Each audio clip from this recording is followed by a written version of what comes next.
welcome back to Tabletop 24. Welcome back to the press preview event here at UKGE. I'm here with Sean of Lucky Duck Games, and you've got a full lineup that you've got here with us this weekend, haven't you? Yes, we do. Yes, so for preview night, I am only showing what I could put on a 6-foot table.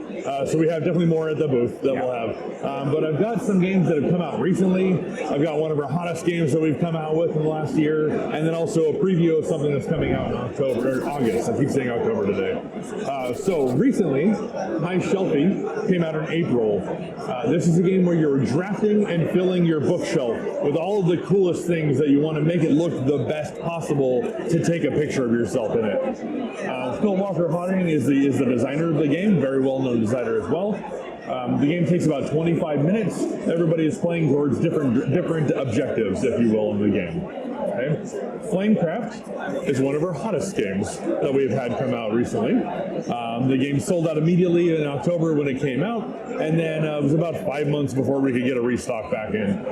In that time frame, the hype just continued to explode on the game, so much that there are actually going to be more games in the universe coming out in the future. So we wanted to show it off here because not everybody here has had a chance to really see it since it was sold out for so long. I've been wanting to play it for a while myself, and I haven't managed to, so it's definitely something that I'll be checking out. And then Nemalia just came out this month. By this month, I mean May, not June, because it's almost June now. Or it is, I don't even know what day it is anymore. Nemalia is a very, very small box, simple drafting and animal sanctuary building game. Each person's building their own sanctuary, and as you draft each round, you have 3 cards you're drafting. You must place them in your sanctuary by covering at least 1 square in your sanctuary as you go. You're also limited to a 6x6 square grid, so you have to keep it very tight. Why you draft the way you do and how you place your tiles, it depends on the scoring options in the beginning of the game that you randomize out. And these on round 1, you're scoring just these 2. But on round 2, you're scoring these 2, the yellow and the green. Round 3, you're scoring the red and the blue.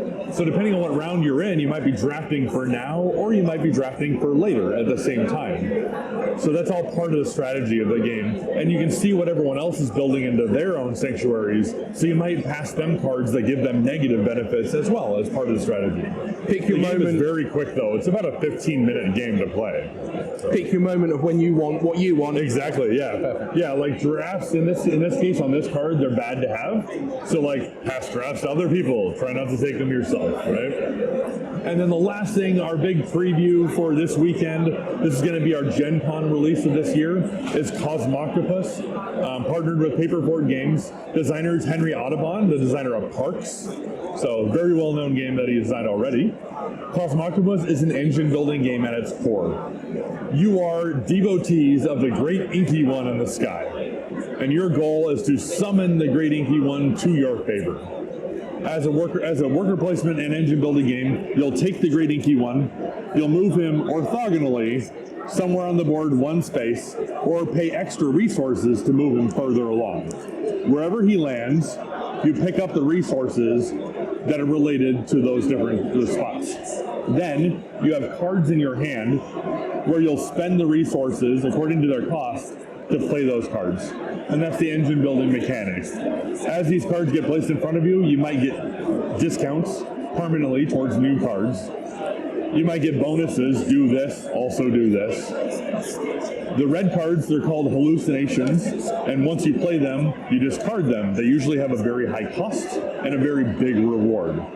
One of the primary things that you're looking for in this game, and the winning condition, are tentacles. It's an octopus game. You want 8 tentacles to win the game. There are some of these hallucinations that give you tentacles.